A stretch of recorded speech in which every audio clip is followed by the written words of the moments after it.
এবার বউ চুরির অভিযোগ জ্যোতিপ্রিয় মল্লিকের বিরুদ্ধে।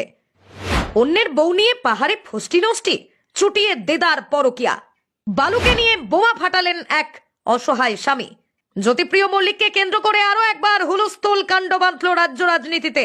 এতদিন জ্যোতিপ্রিয় মল্লিকের বিরুদ্ধে রেশন চুরির অভিযোগ ছিল, এবার উঠল বউ চুরির অভিযোগ। আর এই অভিযোগটি করছেন বিধাননগর পৌরসভার 5 নম্বর ওয়ার্ডের তৃণমূল কাউন্সিলর নন্দিনী বন্দ্যোপাধ্যায়ের স্বামী জয়ব্রত বন্দ্যোপাধ্যায়।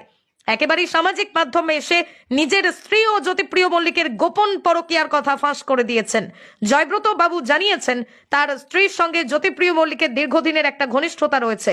2017 সাল থেকে জ্যোতিপ্রিয় এবং তার স্ত্রী অবাধে মেলামেশা করছেন, এমনকি দুজনে একসাথে দার্জিলিং ঘুরতে গিয়েছিলেন। আর সে কথা তিনি প্রথম দিকে জানতেন না, পরবর্তীতে তিনি স্ত্রীর কুকীর্তি ধরে ফেলেন। তিনি আরো জানান তার স্ত্রী বালুদা বলতে অজ্ঞান, বালুদার জন্য তার স্ত্রী রান্না বান্না করে নিয়ে যেতেও বলেও জানান।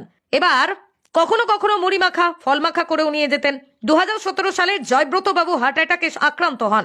মূলত সেই থেকেই নাকি তার স্ত্রীর সঙ্গে জ্যোতিপ্রিয় বাবুর ওঠা বসার মাত্রা আরো বেড়ে যায়। তিনি আরো জানান 2022-এ তার স্ত্রী নন্দিনী বন্দ্যোপাধ্যায় তৃণমূলের টিকিটে কাউন্সিলরের পদে জয়লাভ করেন।